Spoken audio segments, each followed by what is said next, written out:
There are 2 sections for mathematics in GRE, each section containing 20 questions, and the time allotment for each section is 35 minutes.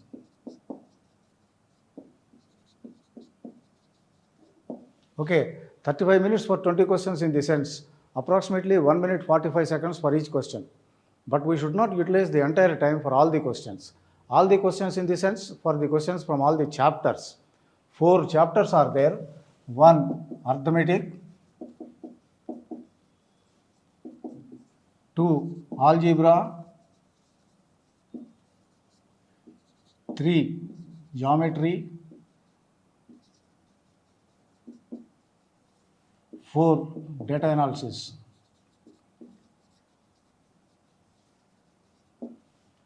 Four chapters are there: arithmetic, algebra, geometry, and data analysis. If the sum is identified from arithmetic or algebra, we should dash it off as fast as possible, because arithmetic and algebra sums involve some formulae, substituting the values, multiplication, division, etc. Those operations are almost negligible. That is to say, very big multiplication or very big division will never be there. Of course, when you come to the class, I will explain how to do it when there is a big multiplication or a division. Okay? The 2 chapters, geometry and data analysis, definitely they are not tough, but it takes time for us to analyze what is given, to understand what is given, and then to decide what is to be found. Okay, when it is decided to find what is to be done, then finding is nothing. That is to say, calculation will be very less, meager, almost nil. So 4 chapters are there: arithmetic, algebra, geometry, and data analysis. Sums also 4 types. First one is multiple choice, one option. Among the 5 options given to each sum, or among the 5 answers given to each sum, only one right answer. Only one right answer. Suppose A is the right answer, remaining 4 you need not see at all. I have checked A, it's not correct. B, not correct. C, not correct. D also not correct. E, you need not check at all. Simply tick it, because one right answer will always be there. If you check that also, time waste. Don't waste time even 1 second without any calculation. Okay? The second one is also multiple choice only, but here it is 1 or more. Options may be A to G, A to H, or sometimes A to E only. But in the second case, there may be only one right answer, sometimes more than 1, 2, 3 right answers also possible. So we have to check all the options in the second case. First case, not necessary. Okay? Next, third one is quantitative comparison.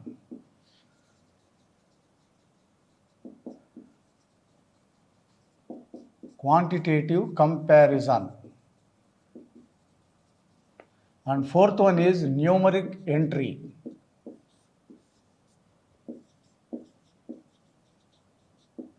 Numeric entry. In the last type, you don't find any answer.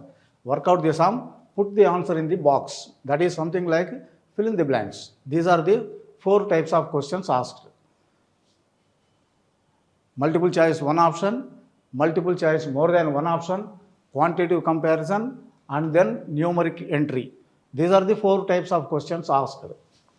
Cost of a dress material is $500. Regularly, it is sold for $500. But during a festival season, because of heavy demand, the cost is increased by 30% to 60% depending upon day-to-day demand. Original cost is 500 only. Cost is increased by 30% to 60% depending upon day-to-day demand. Increased by 30% in this sense, it will be $650. 60% until it will be $800. So all the options in between, greater than or equal to 650, less than or equal to 800. The options given here are $475, $990, $1,060, $375, $685, $1,200, $765. Sir, options will not be either in ascending order or descending order. Therefore, you have to check all the options. So options must be 650 to 800. So 475, 990, 1060, 375, 685 is okay, 765 is okay.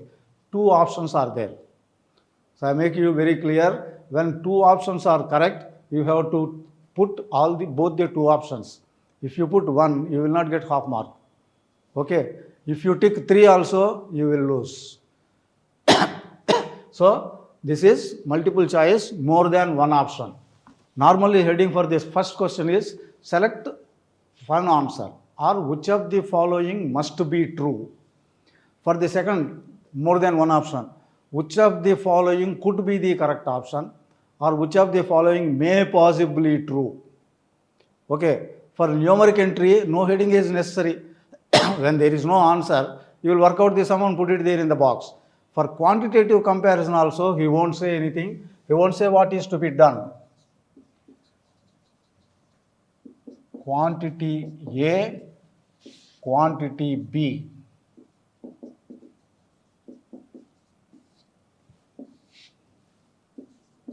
If 4x is equal to 32, column A x, column B 16.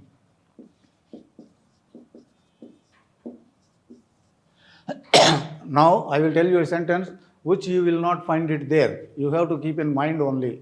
Whenever you see quantity A, quantity B, or column A, column B, that must come into your brain. That is, with reference to the above given data, keeping the above given data in view, compare the following two columns and decide which column carries greater value, not answer to the question.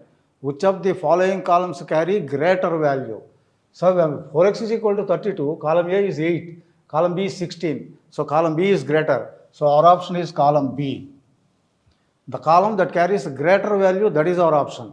Supposing column B is 6, now column A greater. So A is the option. Suppose column B also 8. So X is also 8, column B also 8. Both are equal. C is the option. When two columns are compared, comparison is possible among two columns. There are only three chances. Either first one is greater or second one is greater. Maybe both are equal. Sometimes A greater, sometimes B greater will never be there. Sometimes B greater, sometimes A greater will never be there.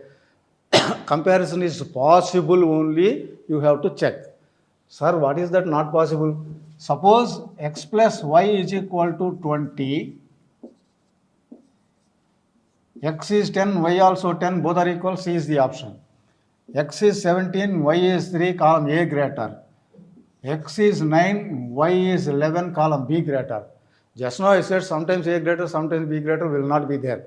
Now what to do in this case? In this case, D, insufficient data.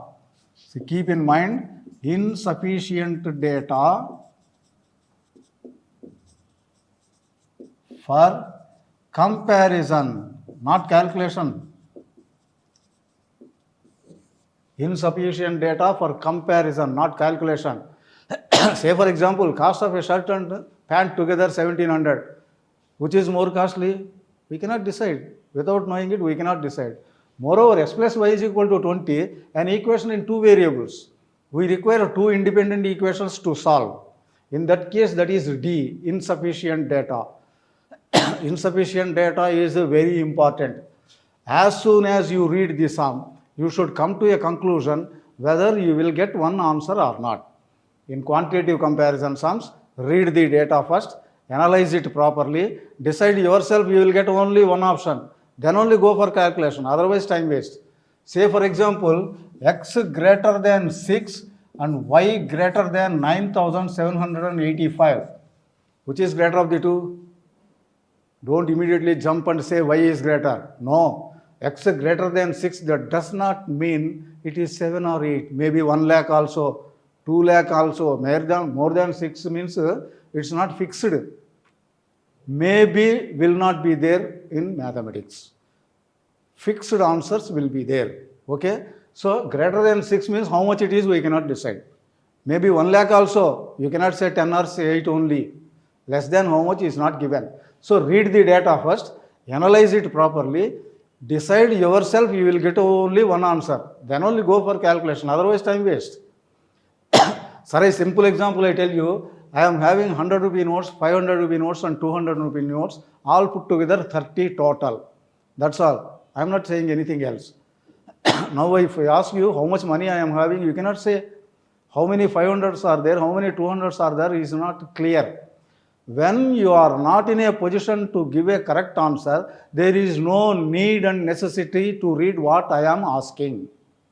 Followed? So read the question carefully, decide yourself, you will get only one answer. Then only read what it is there under quantity A, quantity B. Otherwise time waste. Otherwise time waste. Age of a father and son put together 82. Quantity A, age of son, quantity B, age of father. It's waste to see what it is there down. What it is written in the column A, column B is not important, because you will not get an answer to it at all.